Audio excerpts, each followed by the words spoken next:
At the Hartman Institute in Jerusalem, where I often study during the summers, this year's theme was Dilemmas of Faith.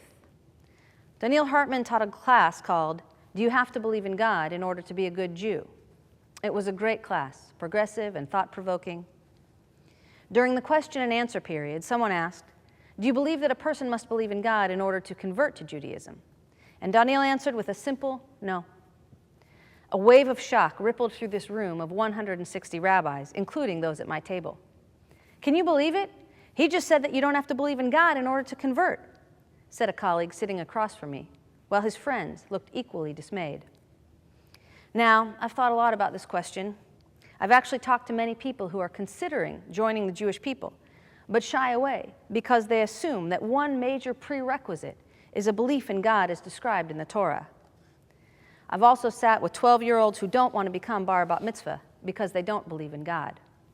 And I've studied Torah with parents of B'nai Mitzvah students who are hostile to the whole endeavor because, as they say, they are scientists at heart. They're convinced that because they believe in the Big Bang and evolution and so on, studying Torah is a waste of time. It's a fairy tale, an antiquated myth, a story we tell ourselves to make ourselves feel better.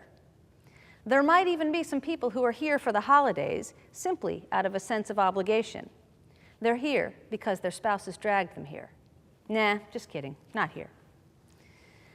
There are those who don't believe in God, and the next logical step is that all of this prayer is an exercise in futility. Well, what I want to suggest to the bar mitzvah students and their parents and the conversion students, and maybe some people here for the holidays, is to feel free to leave God out of this. By which I mean, my goodness, don't let your feelings about God alienate you from the Jewish tradition or the Jewish way of life. Back at the Hartman Institute, I asked the others at my table why they felt so strongly the other way. Really? I said, if someone came into your office and said to you, I'm deeply moved by Torah study. I'm committed to the Jewish community and a Jewish way of life. I celebrate Shabbat and the other holidays and have given up affiliation with any other religion, but I just can't fully affirm a belief in God. You wouldn't accept that person for conversion? The rabbi across from me didn't skip a beat in asking, why on earth would someone who doesn't believe in God celebrate Shabbat? Our voices were rising along with the tension at the table while we completely ignored the lecture that was still going on. Are you serious? I practically shouted back. You can't think of any reason to celebrate Shabbat other than because God told you to? The look on my face must have betrayed what I was thinking. Hello, have you ever heard of stress relief, inner peace, intimate time with family and friends? As more than a few rabbis turned around to see what all the excitement was about, we both decided to tone it down. At this time of repentance, you'll be happy to know that I did apologize to my colleague for suggesting that he was limited and uncreative in his thinking. I'll admit, though, that I was, and still am, surprised to hear that he couldn't imagine a person being serious about Shabbat without basing that practice in certainty about God. If you look at the sources, you'll find good arguments on both sides. The classical discussion goes back to the Talmudic phrase, af al pi shechatahu. A Jew who sins is nonetheless a Jew. Always and no matter what, a Jew. There is no action you can commit that would put you outside of the camp for good. Maimonides accepts this principle to a degree. He changes and limits the possible meanings of chatahu. He famously argues that there are 13 principles of faith that are the very foundation of Judaism. They include belief in the existence and the oneness of God, that every word of the Torah comes directly from God, belief in the coming of the Messiah, and more. These beliefs, he says, are not included in the category af al pi shechatahu. He explains, if a Jew should commit every possible sin, he will be punished for his sins, but will still have a share in the world to come. But if a person gives up on any one of these fundamental principles, he has removed himself from the Jewish community. He is an atheist, a heretic, a non-believer. We are commanded to hate him and destroy him. In other words, exhibiting terrible behavior would not exclude you from the Jewish community. You will be held responsible, but no one could say that you're no longer a Jew. However, according to Maimonides, belief is another matter. A person who denies the existence of God or any of the other principles has crossed a line and is outside the boundaries of what is considered Jewish. Maimonides goes even further and says that that person has become our enemy. We are allowed or obliged to act hateful to him or to her. To give you just one example of a text that falls on the other side, the Talmud asks a variation of the conversion question. What must a person learn and profess in order to become a member of the Jewish people? The rabbi, who serves in effect as a gatekeeper to the community, must first gauge the person's sincerity. Does the potential convert really understand how hard it can be to be a Jew out there in the world? And is he or she still willing and serious? If so, says this passage, accept that person immediately for conversion. Teach him or her a few of the major and a few of the minor commandments. You, rabbi, you're the gatekeeper. You pick what's most important.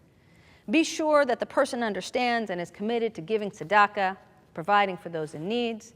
Teach the person about the dietary laws and Shabbat, and that's it. That's what they need to know to become a Jew. Notice anyone missing in there? There's not a single mention of God.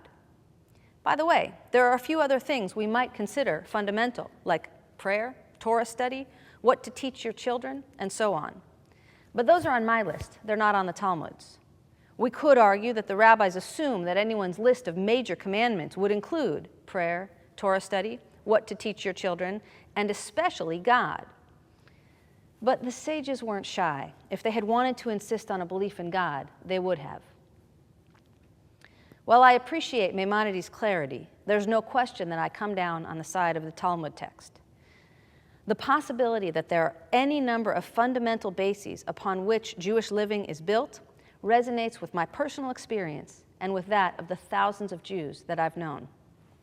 I can't get behind insisting that every last Jew must hold fast to any specific belief about God. But let me clarify something. Please don't go home and tell your friends at tonight's dinner table, Rabbi Mari said that God is not really a big part of Judaism, or Rabbi Mari must not believe in God. She told us we don't have to. There's a nuance to what I'm saying, and I'm asking you to follow me. What I am saying is that a literal belief in God as described by the Torah or the Talmud or Maimonides or your childhood rabbi or your current rabbi is not a prerequisite for living a very serious Jewish life or for deriving great benefit in your personal, professional, familial, and communal spheres from the Jewish tradition. The reality is anybody who has ever told you anything about God was doing their very best to make sense out of something we can never fully understand. They were making sometimes highly educated guesses, but they were guesses nonetheless. I will never let that stop me from talking about God from this bima, or from taking very seriously what our texts and great thinkers have said about God over the years. But even still, know that everything I will ever tell you about God will be my best guess. Having said that, I don't want to discount one bit anything that you have ever told yourself about God. If you are one of those people who has what I would call a God gut instinct, an internal knowing, that is as valid as anything. God was in my healing, for example. God protected me. God is playing a little joke on me. God led me to the doors of the synagogue. God is the source of my strength, and so on. Don't let anyone tell you those are not true either. There's a current group of thinkers and writers known as the New Atheists, Sam Harris, Richard Dawkins, and the like. They make some compelling arguments, but they don't know anything about God either. There's great value in our tradition placed on humility. This should apply as much to our theology as it does to the other areas of our lives.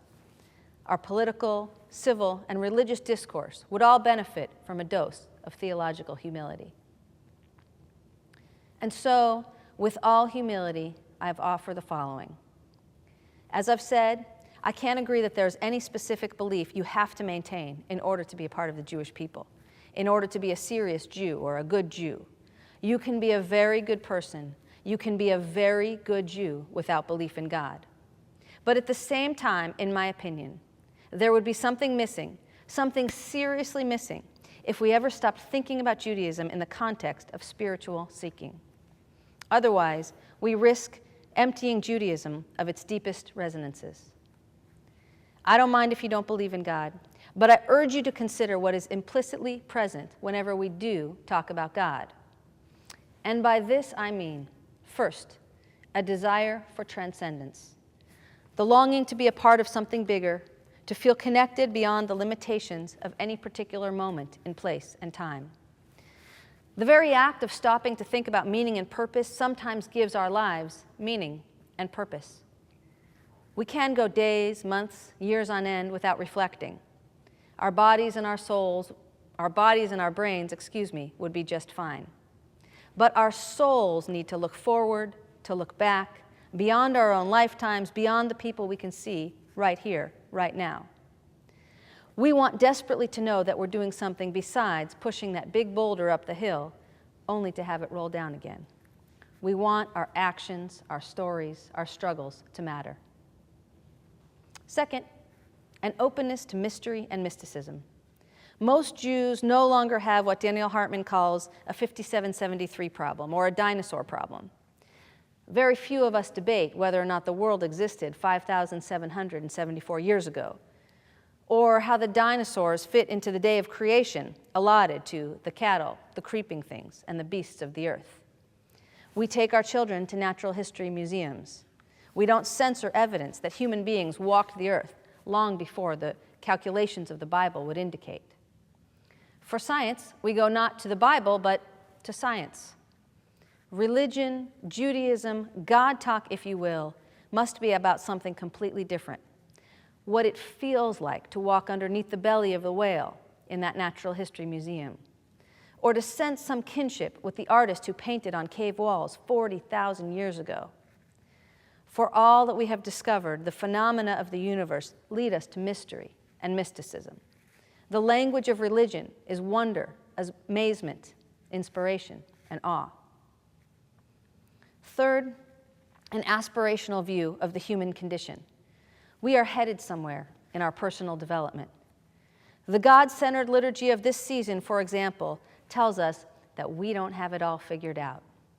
What is it? Living. In relationships, in society, on our own, we haven't gotten it right, but there is hope for us yet. Another year we're asking for, another chance, another take. There is outrageous optimism in the idea that we can change. We shouldn't believe that, but we do. We have to. These holidays insist that we can decide right now, today, to be more compassionate, more driven, more present, softer, stronger, better. Throughout the year, we point ourselves in the direction of trust, healing, forgiveness, and wholeness. There is a better way to live, and it is within our reach. And finally, a drive toward holiness. The time we have, the earth that surrounds us, the love in our life, and life itself. These are more than just beautiful, precious, fulfilling. They are sacred, of another realm, worthy of being held above all else. They are holy. And we ourselves can be holy. And we can know that the people around us, they too, their actions, their stories, their struggles are holy. To conclude, I want to remind you of something I said a few minutes ago. I don't know anything for certain about God. I have some guesses, but they're guesses. And yet, on this Rosh Hashanah, as we enter a new year, which I will still call 5773, I can't tell you how much I want everything that is good and beautiful for you and your loved ones. And the most powerful way I know to say that is this. Yivarechecha Adonai v'yishmerecha. May God bless you and watch over you. Ya'er Adonai panav elecha v'chuneka. May God's face shine upon you. May God be gracious to you. Yisa Adonai panav elecha v'yasem lecha shalom. May God's countenance shine upon you. May God grant you shalom and shlemut, wholeness and peace. Ken yehi ratzon, may it be God's will.